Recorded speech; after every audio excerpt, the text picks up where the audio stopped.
Welcome to Building My Legacy podcast. This podcast is designed for leaders and entrepreneurs who want to leave a legacy and will provide strategies that focus upon key elements for legacy creation, determining your desired impact and its benefit, increasing your legacy's reach by engaging key stakeholders, planning, prioritizing, and executing. Here's your host, Dr. Lois Sonstegard. Welcome, everybody, to today's Building My Legacy podcast. I have with me today Don Markland. Don is interesting because he's done a lot of things. And, here is what's fascinating is we were just speaking about it, Don and I, before this podcast began. And there's so many people who do coaching in this world. And they come with different expertises, many very shallow expertises. Don is one of those people who has a lot of background. He has worked with companies in digital marketing, putting together their marketing programs. He helps coaches work with their marketing programs. He writes for Forbes and a number of other business magazines. So he's a person who looks at what is happening in the marketplace, what's needed, and what do you do to be able to have an impact in the needs of what's in the marketplace? So, Don, you have a company called Accountability. And if you would just share a little bit about your journey, what brought you to this place, and then we're going to talk about your company and some of what you do, because it is very fascinating. And by the way, hugely important for those of us who are thinking about building a legacy. So on that note, Don, please.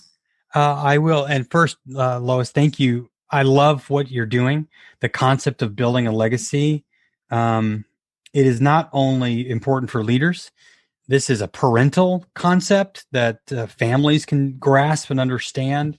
Obviously, businesses can. There's multiple religious aspects to it. So I love what you do with your podcast. And it's just, thank you so much for letting me be a part and share some thoughts. My company, Accountability Now, it's basically exactly what the name, suggests. When we founded the business, it was based on my program, the 4 C's of accountability.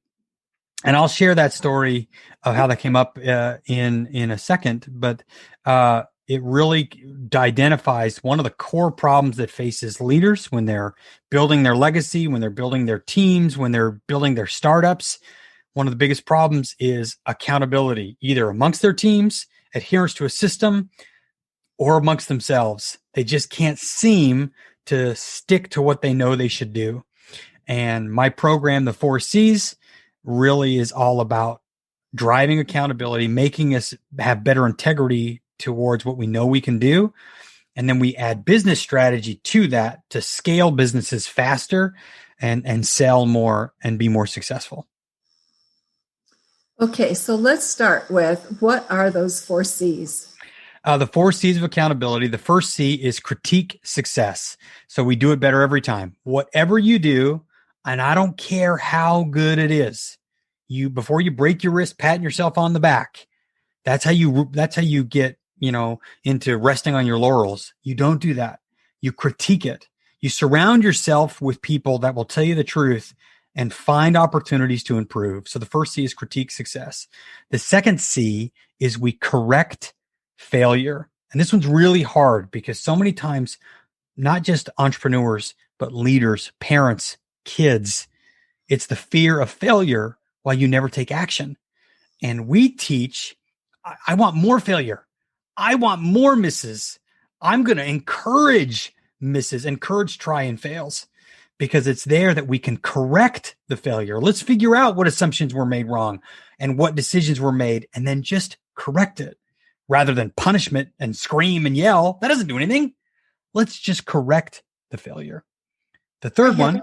Oh, go ahead. Can I just interrupt for a moment? I had a manufacturing company, and everything we had was proprietary. So we had our own patents and trademarks. And I had somebody from the trade association visit, and I had this really beautiful box sitting on my desk. It was a carved box with colors, and She looked and she said, "What's that?" And I said, "That's my failures." And she said, "You put your failures in a beautiful box?" I said, "Yes, because I need to look at them. I have to want to look at them so I don't make the same mistakes again." And exactly. it's just, yeah, that is correct failure at its best, right? Know them, learn from them, right? I love the beautiful box story. That's really powerful, and there's good imagery there. The third C is we celebrate growth, right? When you grow, you think about your life, the hardest thing you'll ever do is grow. That's the hardest thing. If you relate it to fitness, right? And you're doing bench presses, anybody that'll tell you that's in fitness, the hardest rep is the last one, right? The one that makes the muscles rip and the fluid come in.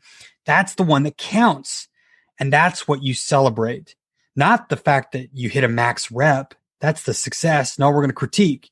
But the fact that you made the choice to grow, we're going to celebrate that. And that's where we get excited and tell everybody, I made a hard choice. I did something that was out of my comfort zone. And I have had people tell me, why do you celebrate growth over success? Why do you do that? Because I believe every person, from the Loises of the world to Don Marklands to anybody, we're all expected to be successful in some fashion. All of us are. And when you reward somebody meeting expectations, that builds entitlement. So I'm not going to celebrate you meeting expectations. I expect you to be successful. But when you make hard choices, right? Growth, that's a choice. That's hard. Oh, I'm going to celebrate that. I'm going to go crazy for that. That's awesome. So that's the third one, is celebrate growth. The fourth one is my favorite. It is crush mediocrity. So I'm in Florida, and we have big bugs in Florida. I mean, bugs, God, the size of a shoe. They're enormous. And when they show up, we have what's called a lonely flip-flop. Somebody lost a flip-flop somewhere. And when these bugs show up, I take that flip-flop and, I have to end that bug's life with that flip-flop. And when I hit a bug, I have to hit it with everything that I have, right? I have to crush it, because I know if I just lightly tap a bug, it's going to scurry off, right? It'll survive. And I have a feeling that bug is going to tell all of his bug friends, hey, Don Markland's a wimp. Come on over to the Markland house, like it's free game. That is the same thing with mediocrity in your life. When you identify mediocrity, and it can be anything, laziness, not pushing yourself hard enough, lack of integrity, you name it. We all have our own levels of mediocrity, but when you find it, you crush it with everything you have, just like you would that bug. Take that flip-flop and crush it so hard that you realize, I won't stand for this anymore. And it is amazing what happens when you live those principles and start to think about them constantly. You become a powerful executive, a powerful leader, and changes your life. Okay, so it does change your life, and change always brings with it a whole lot of fear. So how do you get people outside that comfort zone, that fear zone, that I'm afraid, start looking at that, to really begin to tackle these 4 C's? That's a great question. One of the things that I've written about on Forbes is about the concept of confidence. Right? Confidence. Confidence. Confidence. Yep. Confidence is a skill, right?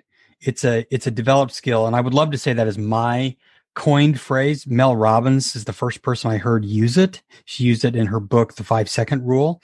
And you can develop just like any skill, right? If I play the piano, and I've played the piano for years. My first, few years playing the piano, I was a disaster. I wasn't very good.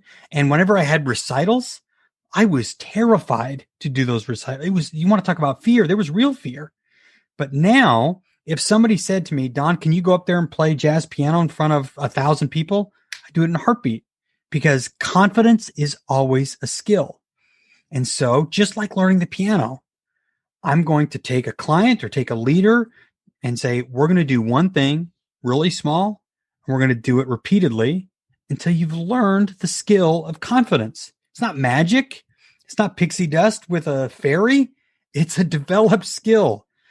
And so many times we get obsessed with this concept of insecurity, right? As leaders, well, I'm not good enough. I should be better. I should be Elon Musk. I should be Sarah Blankley. I should be these people. And that's just not true. That's what I call the bully of the brain, right? The person inside your brain that's telling you you're not good enough, that isn't real. That bully of the brain is not a real thing. It's your insecurity trying to discourage you from growth. And you just develop confidence through small little steps repeatedly over time. And that's where the power of a coach comes in, who can push you to do uncomfortable things repeatedly, so you can be your best self. Don, who comes to you for coaching? Because it takes a certain, I break professionals into several different categories, right? There are people who are entrepreneurs who are just sorting. There's a lot that they are yet learning. They're early in the process. They haven't really figured out what they're good at. Then you have sort of that next level who's really gotten some very good technical skills. They want to be and do more in terms of influence. Then you have those who have really kind of been there, done that, but they've had kind of a process and a motor behind them pushing, and they look back and they see where they want to go with legacy above, but they look back and they go, okay, I'm not healthy. My relationships have fallen apart. And, you start going through the list. So who do you really target? And because I think that takes a certain amount of maturity to look at these 4 C's as a leader and be able to say, I'm going to go for it. That's exactly what I need, and I'm going for it. That's a very poignant, I think, question. So much of coaching, and particularly business coaching, but it also applies to people that pursue life coaching needs or even relationship coaching. So much of it is trigger based on a trigger event causing an emotional concern. You would relate that to the insurance industry. Okay, so anybody that works in insurance sales, any of your listeners that are in that business will know exactly what that means. Is they target people that have had a trigger event in their life, and they know they will buy based off of trigger events. Coaching is no different. When somebody has had a trigger event in their business or relationships or, insert event here, oftentimes that's when they will start to say, I need help. Now, to your point about maturity, to receive coach, they have to be, willing to learn and receive coaching. I have, in my tenure as a coach, fired 2 clients, right? Where I've said, hey, I know, like, they wanted to continue to work with me and pay me. I've said, I appreciate that, but life's too short. It is not fun for me to work with you every week, only for you to argue with what I'm advising you and to say you disagree, right? You can pay me all the money in the world. It's not fun, right? I want to grow this business. I want to help. And my methods are a little bit different, whereas I approach coaching the individual for part of it and building the business for part of it.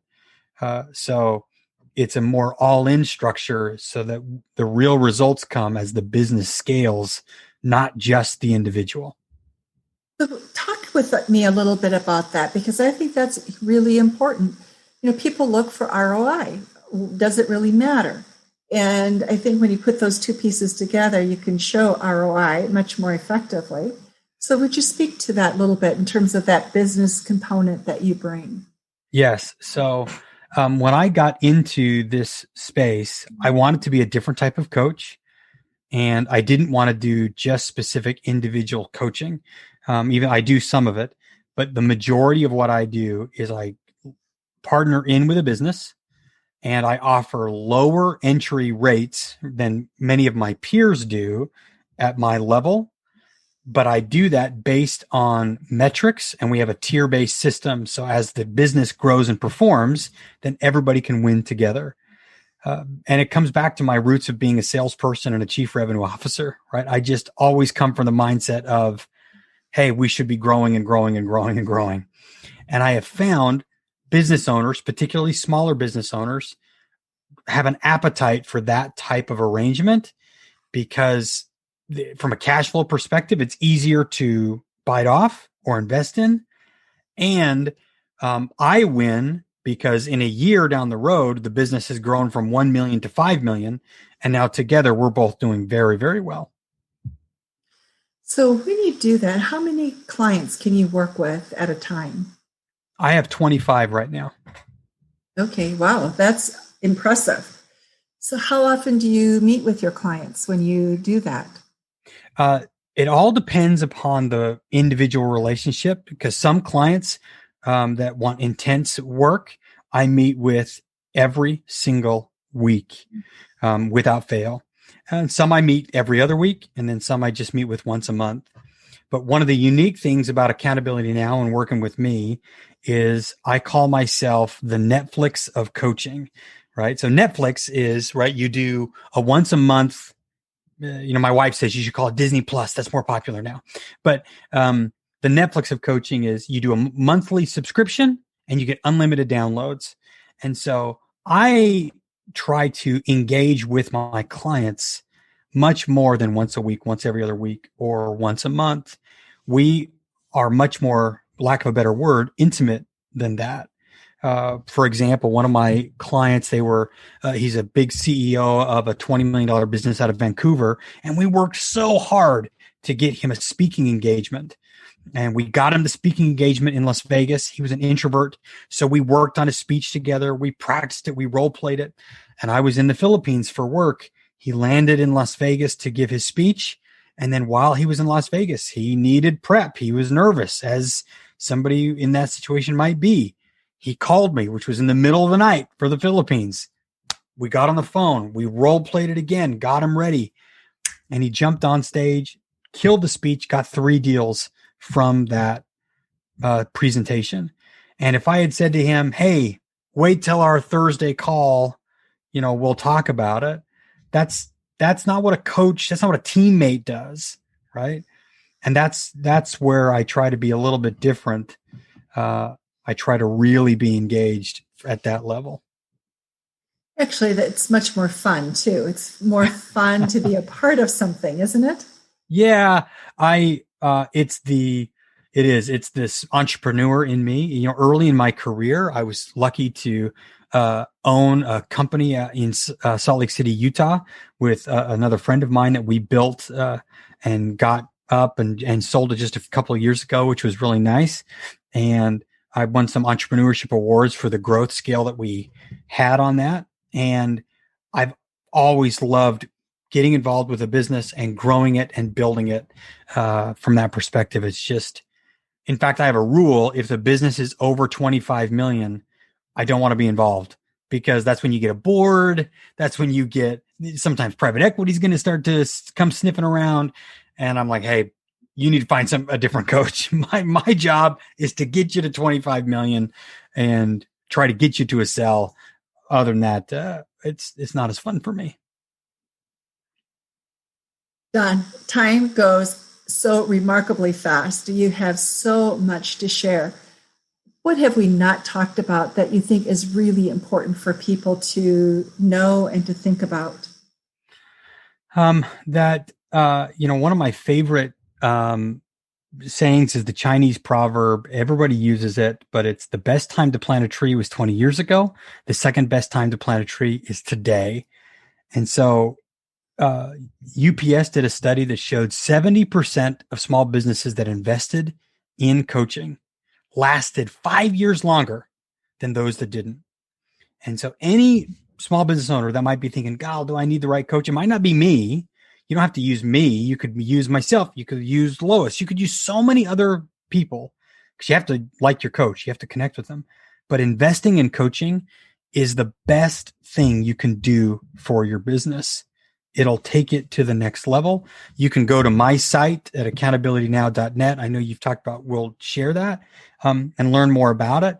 But more importantly, learn about how you can help yourself by hiring the right coach and scaling your business. You can't do it alone. Get somebody to help you. I think that one of the things that especially entrepreneurs struggle with is you go into entrepreneurship often because you want to do it alone. You're independent in your spirit. And the disservice that has happened, I think, to entrepreneurs is there has not been a robust discussion about no one does it alone. And if you do, your odds of really being able to grow and scale and have the revenue that you're looking to have, or the profitability, which is more important probably, is it will elude you. And so that independence can be a deterrent. It's a great skill to have because you have the drive, but it can also be what kills you. Yeah. And to tie it back to the whole concept of your awesome podcast, that independence sometimes alienates against their staff and hurts them from leaving a legacy and really building something that lasts. And it's the outside perspective of somebody that has learned and failed and gone through it that can say, okay, you're making mistakes, right? There's another old saying, I believe it was Buddha that said it, a wise man learns from his own mistakes, but the wisest man learns from the mistakes of others, right? And that's the whole point of hiring the right coach, is you can just cheat off of their mistakes and get ahead faster. You know what? Our time is up. And for those of you who are listening, we will put information about Don in the show notes so you can be in contact with him. He has an ebook that talks about some of these things that he's working on. And there's a way for you to be in connection with him. Should you need further help or assistance, please let us know. We will be glad to connect you with Don. Don, thank you so much for being with us today on Building My Legacy podcast. Thank you so much, Lois. Really appreciate it. You've been listening to Building My Legacy podcast with Dr. Lois Sonstegard. To book your appointment with Dr. Sonstegard, visit www.buildtomorrow.com.